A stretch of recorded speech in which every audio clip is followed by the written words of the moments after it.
बिस्मिल्लाहिर्रहमानिर्रहीम अस्सलाम वालेकुम वरहमतुल्लाहि वबरकातुहू। उम्मीद करता हूँ कि आप सब लोग बखैर आफियत होंगे। आज हम पढ़ेंगे कहानी नंबर 8 जो कि है द शेफर्ड बॉय। और मैं जानता हूँ कि आप लोगों ने ये कहानी बार बार सुन रखी होगी, अपने दादा से सुना होगा या दादी जान ने सुनाया होगा। तो ये कहानी बहुत मशहूर है कि एक झूठा चरवाहा था और उसने झूठ बोला, तो इसी तरह से एक कहानी है। तो आज हम उसी कहानी को इंग्लिश में पढ़ेंगे और इनके अल्फाज और मानी को हम समझेंगे और इस इंग्लिश के स्ट्रक्चर को भी हम समझेंगे। ओके, तो कहानी स्टार्ट होती है। Once there was a shepherd boy. ये आपका एक जुमला है। Who had to look after a flock of sheep. ये भी आपका अपना अलग जुमला है, लेकिन पूरा मिला करके ये आपका एक जुमला है। ठीक है। तो once there was a shepherd boy. Once का मतलब एक दफा या एक मर्तबा। ठीक है, लेकिन आप कह सकते हैं एक दफा की बात है। वंस कहानी वगैरह में एक दफा की बात है। ठीक है। There was a shepherd boy कि एक चरवाहा था। अब इसको बॉय चरवाहा लड़का कहने की जरूरत नहीं, एक चरवाहा था या एक चराने वाला लड़का था या एक चरवाहा लड़का था भी आप कर सकते हैं। तो वहां पर आप डियर का तर्जमा नहीं करेंगे, ठीक है, क्योंकि सब्जेक्ट जो कि शेफर्ड बॉय है ये आ गया हेल्पिंग वर्ब के बाद। ठीक है, तो इसलिए इसको हम डियर का तर्जमा नहीं करेंगे। ये स्ट्रक्चर है इंग्लिश की अपनी। वो लड़का कैसा था, उसकी क्या जिम्मेदारी थी, आगे बता रहे हैं। ये जो जुमला है ये रिलेटेड है बॉय से। ठीक है। Who had to look after. Who का मतलब कौन होता है, लेकिन यहाँ पर जो के माने में होगा हैड टू। ये हैव टू की थर्ड फॉर्म है या सेकंड फॉर्म, दोनों है। ये ऑक्सिलरी वर्ब में आता है जिसको आपने नहीं पढ़ा है। हैव टू का मतलब होता है कोई काम करना है आपको। ठीक है। ठीक है, कोई काम करना, जैसे कि मुझे घर जाना है तो उसके लिए बोलते हैं I have to go home. तो यहाँ पर चूंकि पास्ट में बात चल रही इसलिए हैड टू आया हुआ है, ऑक्सिलरी वर्ब में आता है ये। लुक आफ्टर का मतलब होता है देखभाल करना। ठीक है। अ फ्लक ऑफ शीप, ये आपका ऑब्जेक्ट बन रहा है। फ्लक का मतलब होता है रेवड़, ऑफ का मतलब का, की के शीप का मतलब भेड़। ओके, तो ये सिफत बता रही हूँ है to look after a flock of sheep कि एक चरवाहा था जिसे भेड़ के रेवड़ की निगरानी करनी थी। ठीक है, ये आपका तर्जुमा हुआ। या जिसकी जिम्मेदारी थी कि वो भेड़ के रेवड़ की निगरानी करे। ठीक है, ये आपका तर्जुमा हुआ। उसके बाद वन डे, एक दिन, ही फेल्ट बोर्ड। ये आपका पास्ट इंडेफिनिट में है। फील बोर्ड का मतलब होता है उकताहट का शिकार होना या उकताहट महसूस करना। तो ही आपका सब्जेक्ट बन रहा है। फील का सेकंड फॉर्म फेल्ट है। बोर्ड ये बोर्ड के माने में है, जो कि एज एन एडजेक्टिव इस्तेमाल होता है, लेकिन यहाँ पर फेल के साथ इस्तेमाल हुआ है। तो क्या माना होगा, ही फेल्ट बोर्ड कि उसने उकताहट महसूस किया या उसे उकताहट महसूस हुई। एक दिन उसे उकताहट महसूस हुई, आप ये कह सकते हैं। ठीक। And decided to play a trick on the villagers, ये आपका दूसरा जुमला है। ये भी पास्ट इंडेफिनिट में है। इसका मतलब होगा ही डिसाइडेड। तो ही डिसाइडेड उसने फैसला किया। किस चीज का फैसला किया, to play a trick. Play a trick का मतलब होता है मजाक करना या चाल चलना। ठीक है, तो यहाँ पर चाल चलने का माना नहीं होगा, अच्छा मजाक करने के माने आप दिया, धोखा देने के माने आप ले सकते हैं। ठीक है। And decided to play a trick, उसने फैसला किया मजाक करने का ऑन द विलेजर्स, गांव वालों से। गांव वालों पर नहीं करेंगे, ये अपनी ताबीर है इंग्लिश की। Trick on, on the villages, तो जब भी प्रीपोजिशन आ जाए तो आप ऑन लगाएंगे। ठीक है, इस तरह के सियाक में। तो क्या होगा, he decided to play a trick on the villagers कि उसने फैसला किया गांव वालों से मजाक करने के। तो ये माना हुआ कि उसने फैसला किया गांव वालों को धोखा देने का या गांव वालों का मजाक, गांव वालों से मजाक करने का। ठीक। ही शाउटेड, ये भी आपका पास्ट इंडेफिनिट में, वो चिल्लाया।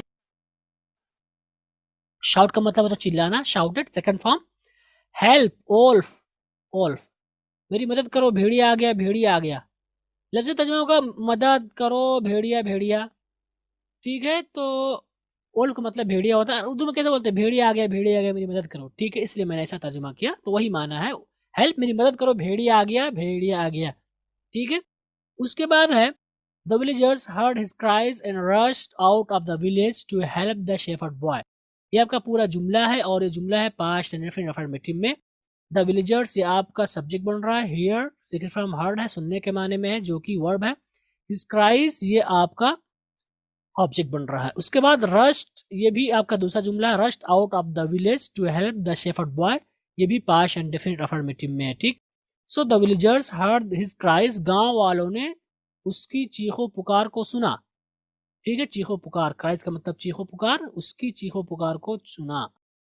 रश आउट का मतलब होता है कहीं से दौड़कर भाग जाना। ठीक है, दौड़कर भागना, जल्दी से जाना। ठीक है, तो and rushed out of the village, वो गांव से भागते हुए निकले।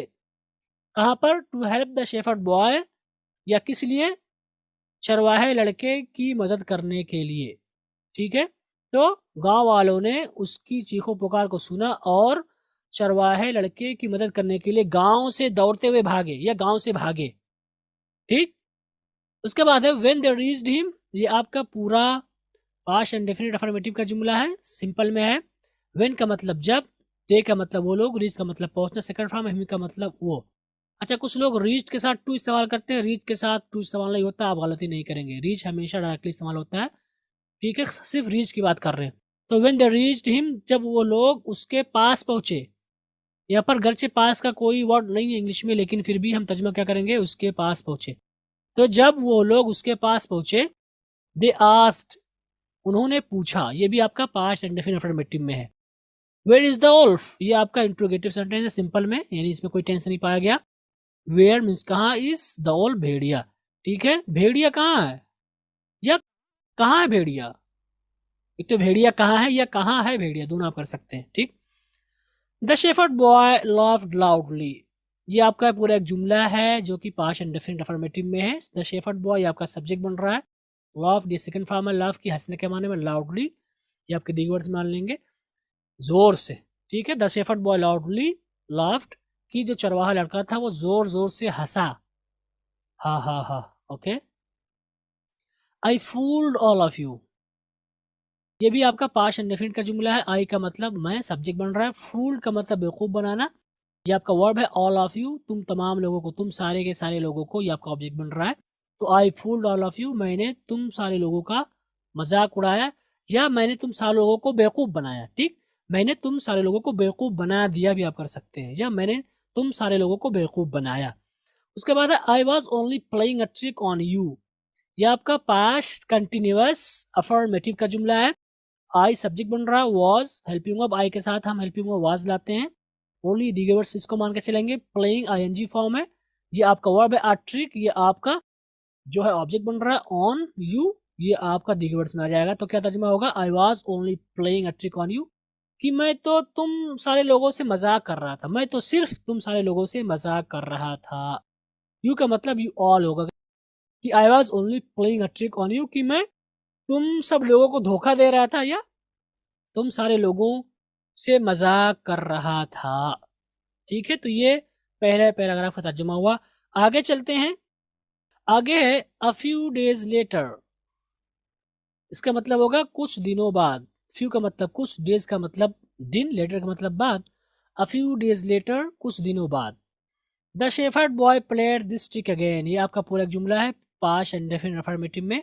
द शेफर्ड बॉय सब्जेक्ट बन रहा है, प्लेड ये आपका वर्ब है, दिस ट्रिक ये आपका ऑब्जेक्ट बन रहा है। अगेन का मतलब दोबारा, ये देखिए वर्ड्स में आ जाएगा। तो the shepherd boy played this trick again, की चरवाहे लड़के ने दोबारा यही मजाक किया। प्ले द ट्रिक यानी मजाक करने के माने दोबारा वही धोखा दिया, तो ज्यादा अच्छा होगा दोबारा यही वही मजाक किया।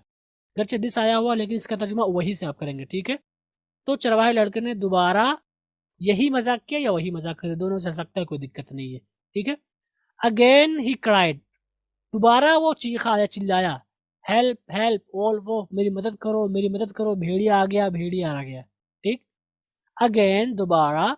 The villagers rushed up the hill, rushed up the हिल की गांव वाले, ये पूरा सेंटेंस है पास्ट एंड डेफिनेट अफर्मेटिव में। द विलेजर्स ये आपका सब्जेक्ट बन रहा है, रश ये आपका वर्ब है, हिल ये इसी से रिलेटेड है, रश द हिल। तो the villagers rush the hill, कि जो गांव वाले थे वो भाग कर गए कहां पर, पहाड़ी पर। हिल का मतलब पहाड़ी इलाका, जो पहाड़ी होती है वहां पर गए, इसलिए टू हेल्प हिम, उसकी मदद करने के लिए। एंड अगेन दे फाउंड, ये आपका पूरा एक जुमला है पास्ट एंड डेफिनेट में। अगेन दोबारा, दे सब्जेक्ट बन रहा है, फाउंड ये आपका वर्ब बन रहा है, फाइंड का सेकंड फॉर्म, पाने के माने में। अगेन दे फाउंड, दोबारा उन लोगों ने पाया, क्या पाया, डेट की the boy had trick them, ये आपका जुमला है पास्ट परफेक्ट अफर्मेटिव में। द बॉय आपका सब्जेक्ट है, हैड हेल्पिंग वर्ब है, ट्रिक ये वर्ब की सेकंड फॉर्म है। ट्रिक का मतलब चाल चलना या धोखा देना, देम का मतलब उन्हें, ठीक है। तो उन्होंने क्या पाया, that the boy had trick them, कि जो है लड़के ने उन्हें फिर से धोखा दिया है या उनके साथ मजाक किया है। यहाँ पर किया था भी आप कर सकते हैं, मजाक किया था, लेकिन ज्यादा अच्छा होगा मजाक किया है अगर आप उर्दू में आ जाएं तो, क्योंकि ये जो कहानी चल रही पास्ट में चल रही है, लेकिन उर्दू में थोड़ी सी ताबीर बदल जाती है, इसलिए मैंने है से कर दिया, ठीक है। उसके बाद है दे वर वेरी एंग्री। इसको बहुत सारे लोग एंग्री पढ़ते हैं, एंग्री नहीं होगा, angry, angry, okay. They were very angry, ये आपका पूरा एक जुमला है, with him for being so naughty. इसको लोग नाटी पढ़ते हैं बहुत सारे, लेकिन नाटी नहीं होगा, नोटी, नोटी। तो ये पूरा एक जुमला है जो कि सिंपल अफर्मेटिव में सिंपल जुमला है। तो दे आपका सब्जेक्ट बन रहा है, ये पूरा आपका प्रेडिकेट बन रहा है, ओके। तो दे वर वेरी एंग्री, वो लोग बहुत ज्यादा गुस्सा थे, विद हिम, उस पर, गर्चे यहाँ पर विद आया हुआ लेकिन यहाँ पर कमाना, उससे गुस्सा थे, ठीक है। ये भी आप कर सकते हैं। क्यों, for being so naughty, for का मतलब लिए, बी का मतलब होना, सो का मतलब इस कदर, नॉटी का मतलब शरारती। तो फॉर बीइंग सो नॉटी, इस दर्जा या इस कदर शरारती होने की वजह से। फॉर का मतलब लिए होता है, लेकिन यहाँ पर वजह से कर सकते हैं, ठीक है। तो they were very angry with him for being so naughty, कि वो लोग बहुत ज्यादा गुस्सा थे उससे, इतना ज्यादा शरीर होने की वजह से, इतना ज्यादा शरारती होने की वजह से, ठीक। आगे है देन, फिर, सम टाइम लेटर, कुछ देर बाद, a wolf went into the field, ये आपका पास्ट इंडेफिनिट का जुमला है। वोल्फ ये सब्जेक्ट बन रहा है, गो का सेकंड फॉर्म वेंट है, जाने के माने में, इनटू द फील्ड इससे रिलेटेड है, फील्ड का मतलब खेत या मैदान। A wolf went into the field, की एक भेड़िया घुसा, गो इनटू का मतलब घुसने के माने में होगा, जाने के माने वाले घुसा, मैदान में या खेत में, दोनों आप कर सकते हैं। The wolf attacked one sheep and then another and another, ये भी आपका पूरा जुमला है पास्ट इंडेफिनिट अफर्मेटिव में। द वोल्फ ये आपका सब्जेक्ट बन रहा है, अटैक का मतलब हमला करना, वर्ब है, one sheep and then other ये पूरा आपका ऑब्जेक्ट बन रहा है।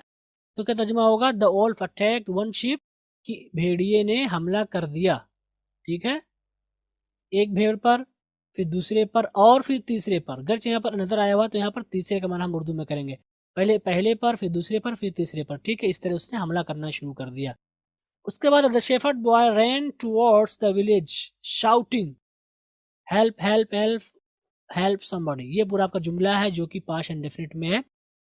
तो द शेफर्ड बॉय ये आपका सब्जेक्ट है, रैन ये आपका वर्ब है, towards the villages shouting help help help all, ये पूरा आपका दिग्वर्स में आ जाएगा। तो the shepherd boy ran towards the village, कि जो चरवाहा लड़का था वो दौड़ा गांव की तरफ, किस हालत में, शाउटिंग चिल्लाते हुए, चिल्लाते हुए दौड़ा, मेरी मदद करो, मेरी मदद करो, भेड़िया आ गया, मेरी मदद करो, somebody कोई तो आ जाओ, somebody कोई तो आ जाओ, ये माना होगा, जबकि इंग्लिश में नहीं है। उसके बाद है the villagers heard his cries, ये भी एक जुमला है, but they laughed because they thought, but they laughed ये भी एक जुमला है, because they thought it was another trick, ये भी एक जुमला है, ठीक है। द विलेजर्स हर्ड ये आपका पास्ट इंडेफिनिट में है, द विलेजर्स सब्जेक्ट है, हर्ड का मतलब हियर का सेकंड फॉर्म सुनना, ये हिज क्राइज ये ऑब्जेक्ट बनेगा, the villagers heard his cries, कि गांव वालों ने उसकी चीखों पुकार को सुना, बट लेकिन दे लव्ड ये भी आपका पास्ट इंडेफिनिट में है, वो लोग हंसे या उन लोगों ने हंसा, ठीक है, या वो लोग हंस पड़े भी आप कर सकते हैं। बिकॉज क्योंकि, दे थॉट ये भी आपका एक जुमला है, थिंक का सेकंड फॉर्म थॉट आती है, इसलिए थॉट आया हुआ, दे थॉट उन लोगों ने सोचा, या उन लोगों ने समझा की माने में थिंक का मतलब सोचना भी होता है, समझना भी होता है।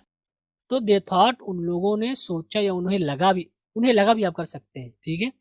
इट वॉज अनदर ट्रिक ये आपका अलग जुमला है, ठीक है, जो कि सिंपल में, इट वॉज अनदर ट्रिक, कि ये दूसरा कोई मजाक है, वैसे यहाँ पर वाज आया हुआ लेकिन उर्दू में हम बदल देंगे, ये कोई दूसरा मजाक था, इस तरह भी आप कह सकते हैं, बट ये कोई दूसरा मजाक है, क्योंकि स्टोरी इसी पैराए में चल रही है, इसलिए हमने इसको प्रेजेंट में किया उर्दू में, ठीक है। लेकिन अगर आप था का माना देना चाहते तो दे सकते, इट वॉज अनदर ट्रिक, ये दूसरा मजाक था, लेकिन ज्यादा अच्छा होगा दूसरा मजाक है। The boy ran to the nearest villager and said, ये आपका पूरा एक जुमला है जो कि पास्ट इंडेफिनिट में है, द बॉय आपका सब्जेक्ट है, रैन ये आपका वर्ब है, टू द नियरेस्ट विलेजर ये आपका डिगर वर्ड्स में आ जाएगा, एंड सैड ये भी इसी से रिलेटेड है, ही सैड। तो the boy ran to the nearest villager, कि लड़का सबसे करीब गांव वाले के पास गया, रैन का मतलब दौड़ कर गया, आप कर सकते हैं दौड़ कर गया, ठीक है। The boy ran to the nearest villager and said, कि लड़का जो है गांव सबसे करीब जो गांव वाला था उसके पास दौड़ कर गया, या उसके पास दौड़ा ज्यादा अच्छा नहीं हो रहा ना, तो उसके पास दौड़ा तो कोई अच्छा माना नहीं हो रहा, इसलिए मैंने दौड़ कर गया कर दिया, ठीक है। The boy ran to the nearest villager and said, कि लड़का सबसे करीब वाले गांव के पास दौड़ कर गया और कहा, क्या कहा, a wolf is attacking the sheep. ये आपका पूरा जुमला है प्रेजेंट कंटिन्यूअस में। अ वोल्फ ये आपका सब्जेक्ट बन रहा है, इज आया हुआ हेल्पिंग वर्ब, चूंकि ऑल्फ सिंगुलर था। अटैकिंग एनजी के साथ वर्ब आया हुआ है, और द शीप ये आपका ऑब्जेक्ट बन रहा है। तो all a wolf is attacking the sheep, कि एक भेड़िया वो हमला कर रहा है भेड़ पर, या यहाँ पर शीप का मतलब प्लूरल होगा भेड़ों पर, ठीक है, क्योंकि एक ही नहीं था वहां पर, पूरा रेवड़ था, तो इसको हम कभी कभी प्लूरल के माने में भी लेते हैं। उसके बाद उसने कहा आई लाइड बिफोर, आई का मतलब मैं, लाई का मतलब झूठ बोलना, टेल अलाई भी आती है। बिफोर का मतलब पहले, पूरा जुमला है पास्ट इंडेफिनिट में। आई लाइड बिफोर, कि मैंने पहले झूठ बोला था, या मैंने पहले झूठ बोला, ठीक है, दोनों हुआ, दोनों कर सकते हैं, झूठ बोला था या झूठ बोला। बस this time it is true, ये आपका अलग जुमला है, दिस टाइम, लेकिन दिस टाइम इस वक्त, इट इज ट्रू ये सच है, इट इज ट्रू ये सच है, ट्रू का मतलब सच। तो आई लाइड बिफोर, मैंने पहले झूठ बोला था, but this time it is true, लेकिन इस बार, दिस टाइम का मतलब इस बार, जैसे दिस टाइम एक बार दो बार ना, टू टाइम्स थ्री टाइम्स, तो यहाँ पर दिस टाइम को अगर आप इस वक्त ना करें तो ज्यादा अच्छा होगा। दिस टाइम का मतलब इस बार, जैसे एक बार दो बार तीन बार, वही माना होगा, ठीक है। But this time it is true, लेकिन इस बार सच है ये, कि वो सच में हमला कर रहा है। Finally the villagers went to look, finally आखिरकार, the villagers went to look, ये आपका पास्ट इंडेफिनिट अफर्मेटिव में है। The villagers went to look, कि गांव वाले गए देखने, ठीक है। इट वॉज ट्रू, ये सच था, ये सच में था भी आप कर सकते हैं, इट वॉज ट्रू ये सच था, या ये सच में था। They could see the Wolff running away and many dead sheep lying on grass, ये आपका पूरा जुमला मॉडल में है और ये पॉजिटिव में है, ठीक है। दे का मतलब वो लोग, कुड का मतलब सकना, सी का मतलब देखना, द वोल्फ ये आपका ये वर्ब बन रहा है, सी वोल्फ ये आपका ऑब्जेक्ट बन रहा है, रनिंग ये आपका कंडीशन है, हालत में है, ठीक है, किस हालत में देखा। एंड मेनी डेड शीप ये भी आपका ऑब्जेक्ट बन रहा है, और किस हालत में, ये आपका ये है, ठीक है। तो यहाँ पर कुड का कैन की सिक्र फ्रॉम कुड है सकने के माने में, और जो कुछ आपने पास्ट इंडेफिनिट में पढ़ा है कि इसका इस्तेमाल था या गया इस तरह के माने में, वहां पर हम इसको माना देंगे सकना, चूंकि एक तरह का वर्ब है, ठीक है। जैसे मैं सकता हूँ, मैं सका, मैं सकता था ना, आप उर्दू में तब्दील करते हैं, उसी तरह से इसमें भी होगा। तो यहाँ पर क्या होगा, दे कुड सी वो देख सकते थे, ठीक है, क्या, द वोल्फ भेड़िए को, रनिंग अवे भागते हुए, ठीक है। इस बार वो सच था और वो देख सकते थे भेड़िए को भागते हुए, रन अवे का मतलब भागना, और क्या देख सकते थे, एंड मेनी डेड शीप और बहुत सारे मरे हुए भेड़, लाइंग ऑन द ग्रास, लाई का मतलब लेटना, पड़ा होना, लाइंग ऑन द ग्रास घास पर पड़े हुए। तो वो लोग देख सकते थे भेड़िए को भागते हुए और बहुत सारे भेड़ को ग्रास पर पड़े हुए, घास पर पड़े हुए। तो ये कहानी है, इसका तर्जुमा है, उम्मीद करता हूँ को आपको समझ में आया होगा इंशाल्लाह। इस कहानी में क्या सबक मिल रहा है, इस कहानी में सबक मिल रहा है we do not believe someone, कि हम किसी ऐसे इंसान पर भरोसा नहीं करते हैं, ठीक है। ये आपका प्रेजेंट इंडेफिनिट में है, प्रेजेंट इंडेफिनिट नेगेटिव में, ठीक है। We do not believe someone, ठीक है, हम लोग जो है भरोसा नहीं करते किसी ऐसे आदमी पर। हु ऑफन टेल्स लाइज, ये आपका दूसरा जुमला है, जो कि सिफत है किसकी, समवन की, यानी किस इंसान पर आप भरोसा नहीं करते हैं या हम भरोसा नहीं करते हैं, जो अक्सर, इसको लोग ऑफ्टन नहीं पढ़ेंगे, ऑफन टी साइलेंट है, ऑफन, कुछ लोग इसको ऑफ्टन पढ़ते हैं जो कि गलत है। हु ऑफन टेल्स लाइज, जो अक्सर झूठ बोलता है, तो ये पूरा एक जुमला हो गया अगर आप देखें तो, ठीक है। तो हम लोग ऐसे इंसान पर भरोसा नहीं करते हैं जो अक्सर झूठ बोलता है। Even when he tells the truth, अच्छा कुछ लोग इसको इवन पढ़ते हैं, इवन नहीं होगा, इवन खींच के, even not even, even when he tells the truth, ये भी प्रेजेंट डेफिनिट में है, यहां तक कि जब वो सच बोलता है, यहां तक कि जब वो सच बोलता है, यानी कभी कभी जो है ऐसा इंसान आपसे आपसे मिलेगा कि वो बहुत ज़्यादा झूठ बोलता है, तो कभी-कभी सच भी बोल देता है, तो हमें उसकी बात पर यकीन नहीं होता है। तो इसलिए हमें चाहिए कि हमें जो है झूठ नहीं बोलना चाहिए, हम अपने आप को झूठ से दूर रखें। तो ये कहानी इसका तर्जुमा है और इस कहानी में जो हमें सबक मिला वो यही है कि हमें झूठ नहीं बोलना चाहिए, वरना अगर हम झूठ बोलते रहे तो कभी-कभी हम सच भी बोलेंगे तो सामने वाला हमारी बात पर एतबार नहीं करेगा। इसी के साथ हमारी ये कहानी खत्म हुई। उम्मीद करता हूँ कि आपको समझ में आया होगा। इंशाअल्लाह अब आपसे अगली कहानी में मिलेंगे। वस्सलामु अलैकुम व रहमतुल्लाहि व बरकातुहू।